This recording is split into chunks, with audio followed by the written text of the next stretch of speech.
So today I'm gonna make a video. I'm in some social media groups with other people who have been through the federal system or have loved ones in it, and a topic came up today. There we got some newbies, people whose loved ones are just now, in the pre-sentence phases of the federal system, and one of which, her husband's case started as state. Now the feds are picking it up, and there's a lot of confusion because the plea deal the state offered was basically like take it, and get X amount of years with the opportunity for parole, or don't take it, and then the chance of parole goes off the table.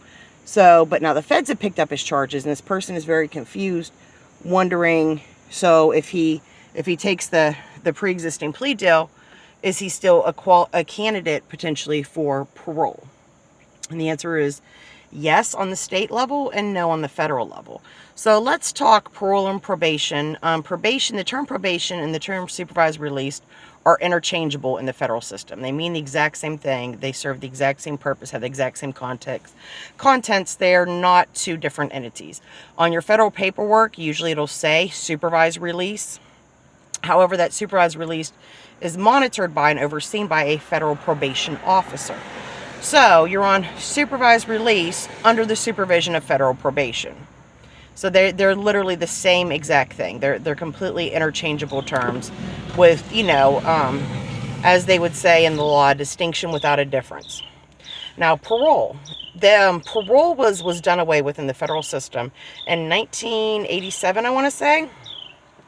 Now, if you or a loved one was sentenced to federal prison prior to that, and part of your sentencing was parole at a certain point or possibility for parole, then you're considered a person like that would be considered what's called grandfathered in, meaning that because they were given the possibility of parole before parole was done away with in the federal system, they still have that. They did not lose that. However, after 1987, the feds stopped putting, possibility for parole or parole in so many years into anyone sentencing in the federal system, because they only do parole hearings and things for inmates who were sentenced prior to 1987 and that was already part of their sentence. So once those inmates have all been released or passed away, there will no longer be people that exist that applies to. And if you're new into the federal system after 1987, it certainly will not apply to you. So for all intents and purposes, there is no parole in the federal system. Most people would tell you in the federal prison system, you do 85% of your time because you can get 54 days a year off for good behavior.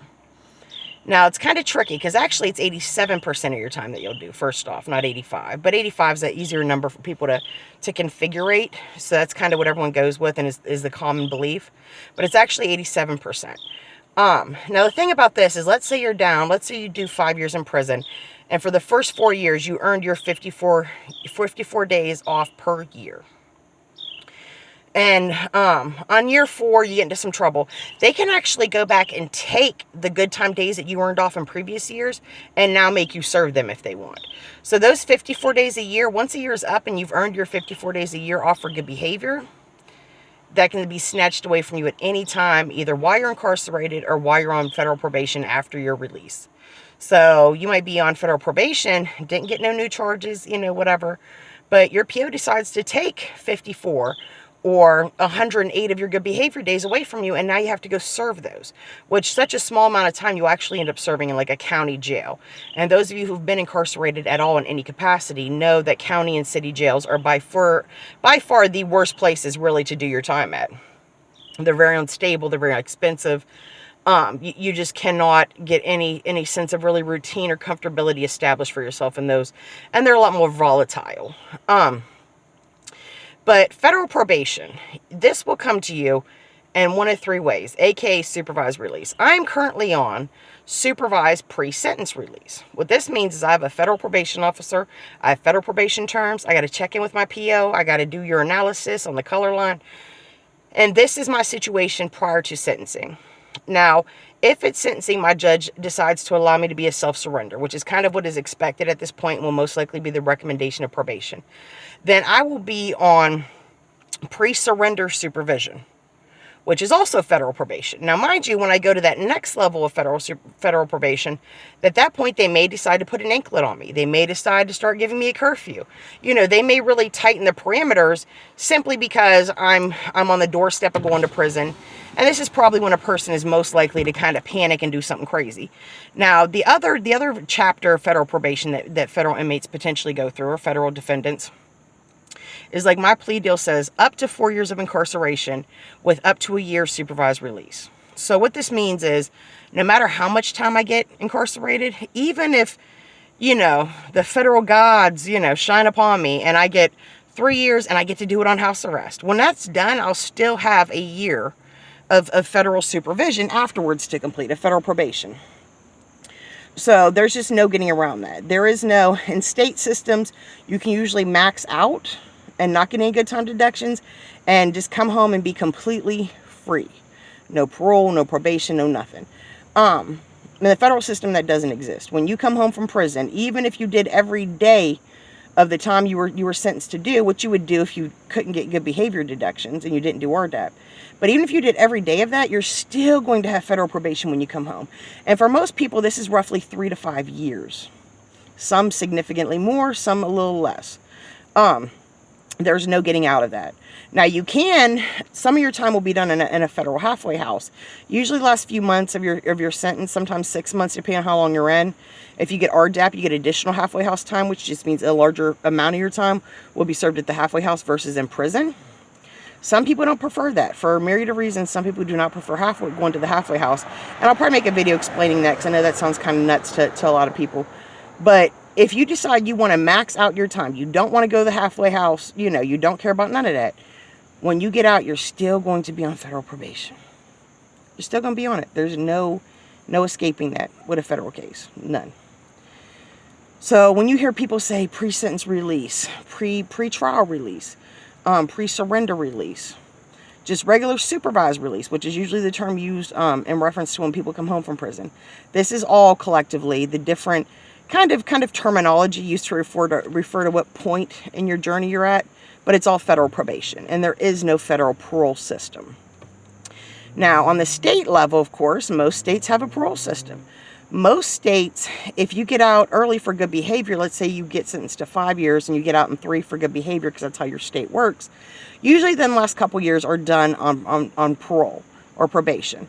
Quite often in the state justice system, you actually get sentenced to probation, you know, for some minor charge before you'll actually be looking at prison for another charge later on in life.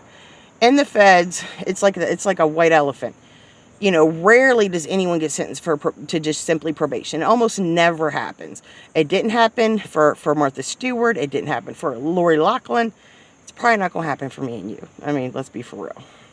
It pretty much never happens. Is it an option for them? Absolutely. Does it ever really happen?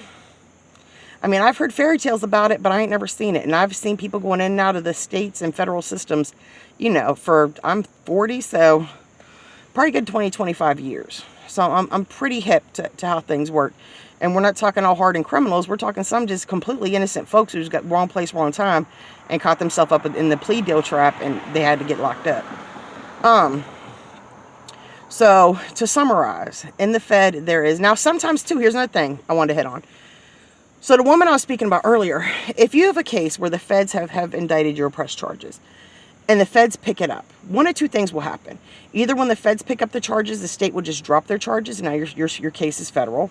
Or what does happen and can happen and is not considered double jeopardy is the state keeps their case against you. The feds pick up a case against you. And let's say you get 3 years state time and 5 years fed time. Your federal judge will actually determine, in regards to these two sentences, if you do them concurrently, meaning one on top of the other, meaning you'll just do 5 and that other 3 was done during the first 3 of your federal time, or if you do them consecutively. And the feds always get their time out of you first. So that would mean you would do the 5 in the Fed, then you get transferred to state prison, do your 3 there. Then when you get out, you'll have whatever kind of state supervision you have, plus your federal probation. So just because the feds pick up your charges does not mean that the state will drop their charges. So it doesn't happen often, but if they really want to get you, they'll get you. And you will get a charge and a sentence, and you will do time for both state and federal, and state and federal. And when you finally see the light of day again, you're finally free, you'll be doing paper for both as well. Now, a lot of times, if you're doing Fed papers, the state will go ahead and just let you off their papers and say it's kind of redundant to have you on papers with the Fed and the state, you know, probation or parole. But they don't always do that. And quite frankly, the feds do what they want, period. That just is how it is. And states usually just kind of step out of their way and let them handle everything. But occasionally you get a situation where a state court really wants to see you do state time and really wants you to get a state conviction. And they are fully entitled to carry that out in addition to your federal situation and sentence. So, you know, so federal probation is inevitable for a federal defendant, whether it be prior to your sentencing, prior to your hearing, prior to your trial, prior to self-surrender. And you will absolutely 100%, even if you were detained for all that, you will 100% have federal probation post-incarceration, what they call supervised release, which is monitored by a federal probation officer.